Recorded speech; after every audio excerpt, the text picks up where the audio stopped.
வானை தொட்ட மேகம் இங்கே பூவை தொட்ட தாகம் என்ன தேனை தொட்ட வண்டு இங்கே காற்றில் விட்ட செய்தி என்ன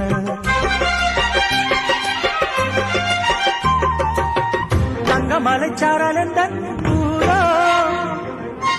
இங்கு என்னை கைது செய்வார் யாரோ அன்பாய் ஒரு தெய்வம் வந்து தாலாட்டுதே நெஞ்சில் புது சந்தம் வந்து நீரூற்றுதே கண்ணில் ஒரு மின்னல் கண்டேன் என்னை இன்று கண்டு கொண்டேன்